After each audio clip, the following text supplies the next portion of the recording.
به نام خدا سلام عرض میکنم. امروز لنوو G50 داریم. به محض بسته آداپتور اتوماتیک روشن میشه. ملاحظه کنید LED پاور روشنه و باتری داره شارژ میشه. باتریش ضعیف الان و با 4 ثانیه نگه داشتن دکمه پاور کاملا خاموش نمیشه. یه لحظه خاموش میشه LED و دوباره روشن میشه. ملاحظه کنید. بعد مشخص شد آقای سفری؟ بله. خب باز میکنیم لپتاپ رو ببینیم مشکل از کجاست. خب مادربرد دست گرفتیم، ملاحظه میکنید NMA 271 بررسی عینی کردیم. ظاهرا اثر سوختگی درش نیست، اثر آبخوردگی نیست، چیزی هم داغ نمیکنه. ما یه بررسی ولتچک انجام دادیم، تمامی ولتاژها رو داریم الا ولتاژ ویکور. الان من خدمتتون نشون میدم با منبع تغذیه که جریان کمی میکشه. شما میتونید ببینید جریان رو حدود 120 میلی آمپر در جریان میکشه. به محض بس کردن همونطور که در اول ویدیو گفتم LED روشن میشه. خب ولتاژ ویکور رو من خدمتتون نشون بدم. ولتاژی نداریم، سیم پیچشه حدود خیلی 900 ولتاژ در واقع نیست. تمام ولتاژها رو داریم. من یکی دو رو خدمتتون نشون میدم. ویژه کور دوستان مال گرافیکه و حافظه داریم. تمام ولتاژها رو داریم، فقط ویکور رو نداریم و کاملا هم سرد هست، هیچ گونه حرارتی نیست. ابتداً ولتاژ رو قطع میکنیم، اومچکی روی سیم پیچ انجام میدیم ببینیم اگر مشکلی نیست باید IC میکرو کنترلر CPU رو بررسی بکنیم. در حالت اوم روی سیم پیچ دوستان 131 اوم با مالتیمیتر دیجیتال دارم خدمتتون نشون میدم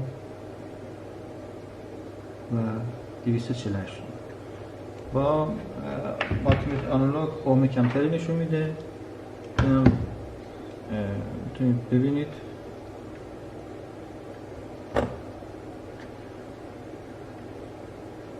از این جهت نزدیک 6 اومه، این جهت دیگه حدود 4 اوم، کمتر از 4 اوم برند شد. خب اوم نرمالی برای CPU. همونطور که گفتم باید PWM رو بررسی بکنیم.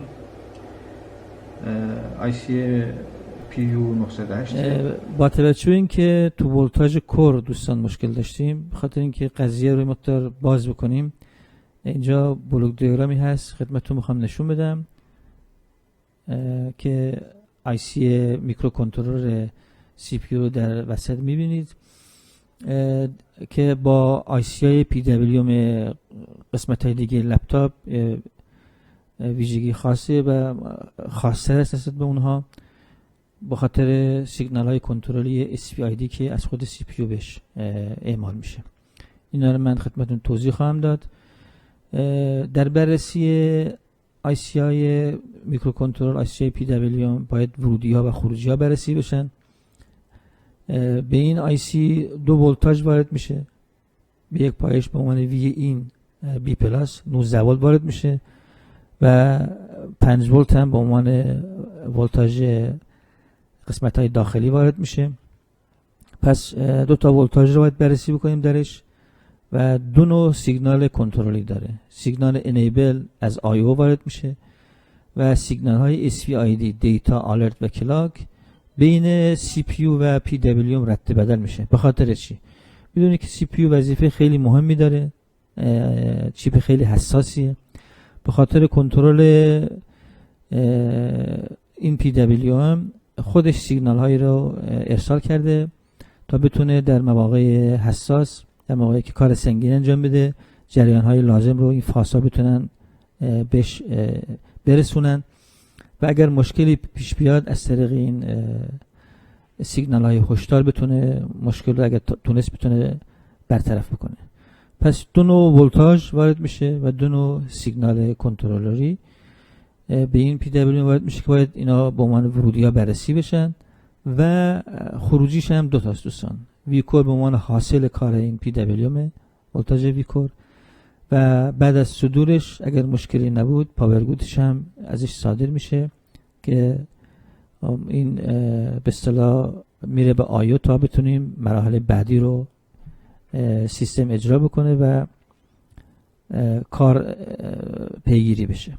خب میریم روی شماتیک تا این پایه ها رو شناسایی بکنیم، پایه های ولتاژ ها و انیبل ها رو. در اینجا IC PU 908 رو دوستان میبینید، PWM CPU دوستان، خروجیش توسط این ماسفت ها اینجا CPU کور وی کورمون تهیه میشه. چون خروجی رو نداریم گفتیم ما خروجی ها رو بررسی نمی کنیم، ابتداً پایه های ولتاژ ها رو شناسایی میکنیم.